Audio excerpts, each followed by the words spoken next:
The traditional awkward age is almost forgotten. You've watched many of the movie's lovely teenagers go from childhood to girlhood with grace and ease. But the turning point between girlhood and womanhood brings them to a much more difficult crisis, and the way they face it determines the whole future course of their lives. These are the dangerous years, full of new stresses and impulses. Some girls shrink away from womanhood, some run too fast to meet it. Mitzi Gaynor says, kids in show business mature early on the outside, but inside we don't mature emotionally to match. Unless a girl finds real emotional maturity, she can't take on adult responsibilities, she can't make the transitions from dating to romance to love to marriage without serious trouble. Other young stars, like Joan Evans, Deborah Paget and Pier Angeli, share this problem with Mitzi. All of them became stars, while still in their teens. All, therefore, acquired the outward poise that Mitzi refers to. But the appearance, as she says, can be deceptive to the girl herself, as well as to other people.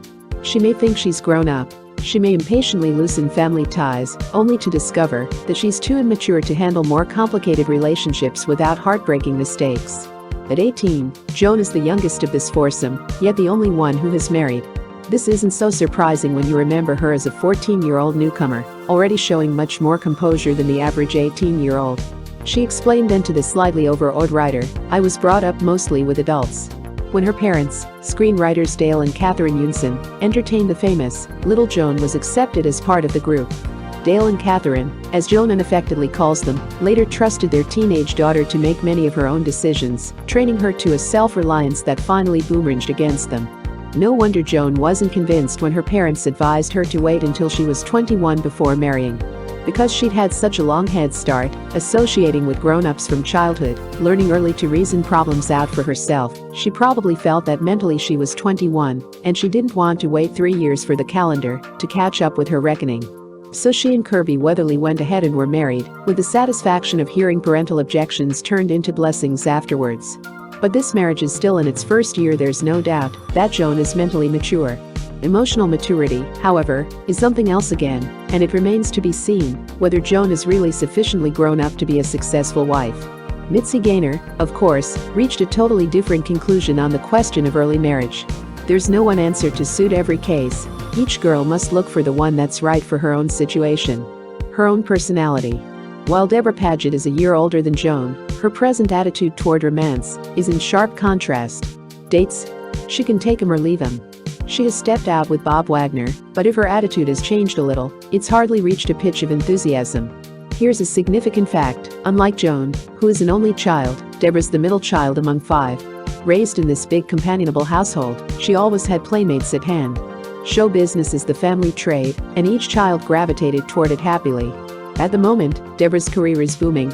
She finds in work far deeper satisfaction than does Joan, whose recent roles haven't quite lived up to the spectacular forecasts made for her 4 years ago. Joan gets a better break. However, in UI's upcoming column South, any young man who comes courting Deborah, and there will be plenty, will have to compete with the strong counter-attraction of her career. Sounds as if she's playing it safe. If she refuses to commit her heart to anyone, it's in no danger of being broken.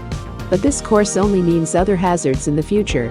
Let her look around at older stars, especially at that familiar Hollywood type, the woman who gives her deepest devotion to her career and winds up a success as an actress, a failure as a woman. Look hard. Deborah. This is the turning point. Her hesitancy about joining in the social life of Hollywood's young set can't be blamed on family opposition. Deborah's mother has actually encouraged more dating. Married herself at 17, she wishes her 19-year-old, practically an old maid, would take off from the too comfortable nest at least for brief trial flights. Pier Angeli certainly hasn't been given any such motherly hints. Ironically, her first movie offer, in Italy, started an argument between her parents, and it was her mother who championed an acting career for the shy young art student. No doubt there have been times when Mama was sorry she won the argument. Pier's Italian picture, Tomorrow is Too Late, dealing with the problems of adolescence, led quickly to Teresa and to Hollywood, where Mama was startled to encounter the American idea of dating. Pier was startled too, but it was a pleasant surprise. She found the idea fascinating. If, soon after their arrival in Hollywood, her mother had been willing to adapt to the ways of an American community, Pier might have embarked on the normal course of getting to know the opposite sex gradually, meeting boys of her own age at young set parties, double dating. Compare her experience with her friend Debbie Reynolds's, whose sunny, average American coming-of-age is described in this issue. Instead, Mama continued to forbid any unchaperoned dates.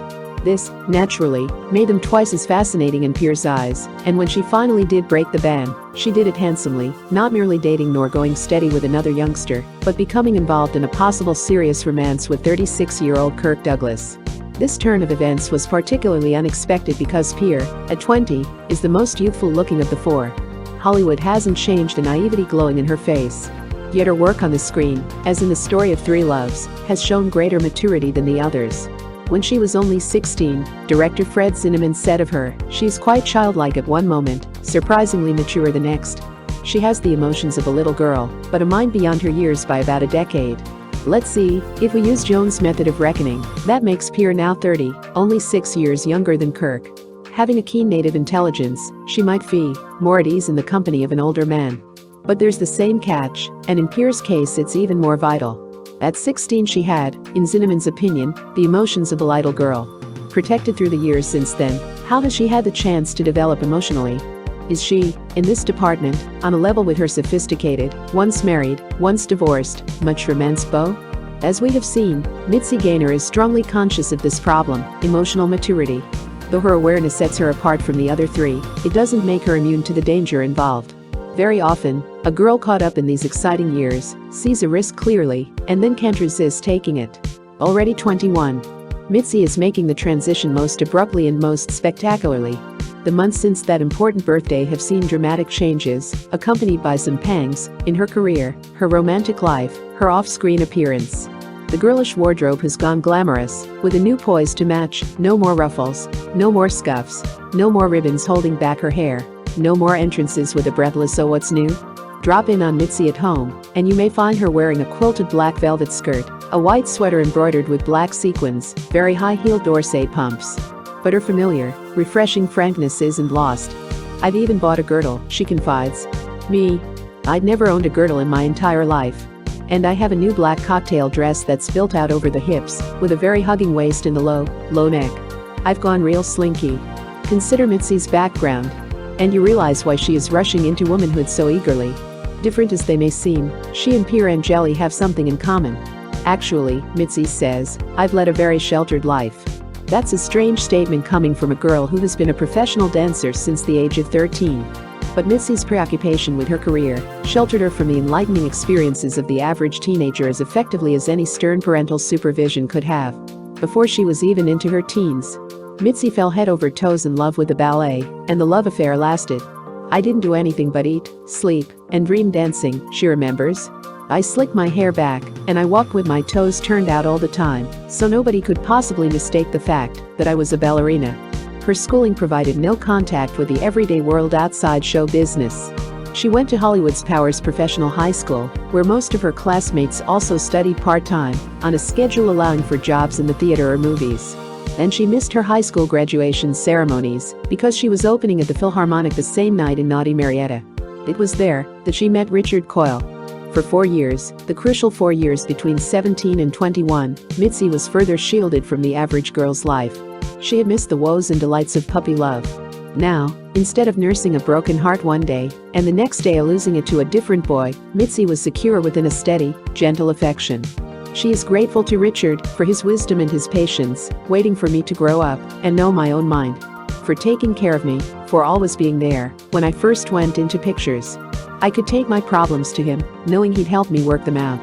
They were just the normal discouragements, but when you're so young and inexperienced they seem fairly tragic. If I got upset about something, I'd storm off to him, letting off steam. They can jolly well get somebody else for the picture.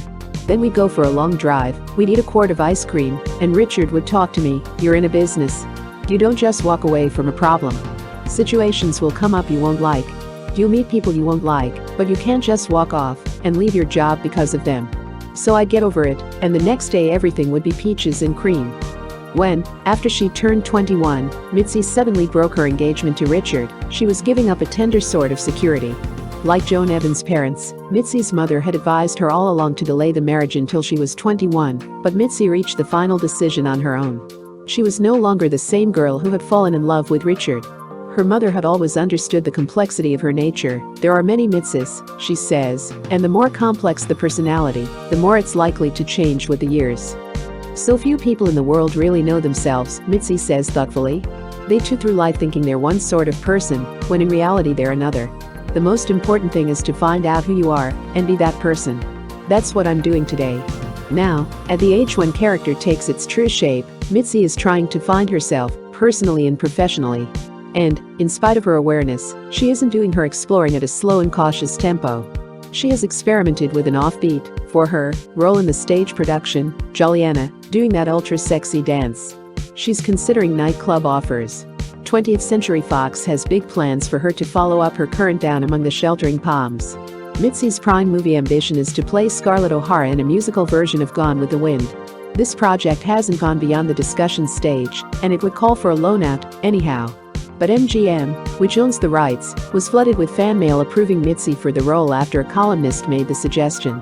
It takes courage, or would you call it recklessness, for a 21-year-old dancer to think of competing with Vivien Leigh's Oscar-winning performance. But then Mitzi is hungry for new experiences. "I want to travel," she said. "I want to see all the rest of the world. I haven't seen anything, and I haven't done anything, and I haven't been anywhere. There's still so much to see, and to do, and to be. I've worked since I was 13. I've never had a real vacation. Year before last, I did have 2 weeks off, and we were real Rudy Tooties. We drove 50 miles to 29 Palms. But I want to travel.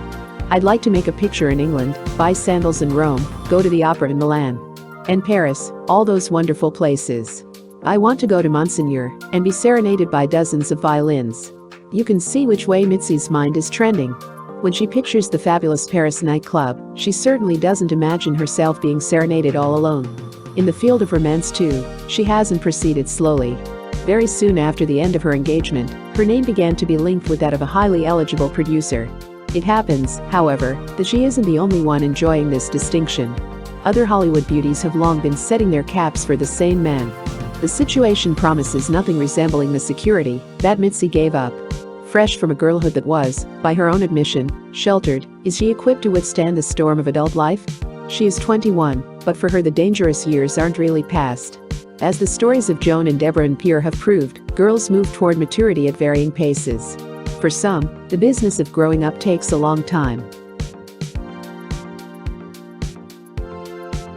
Photoplay Magazine May 1953.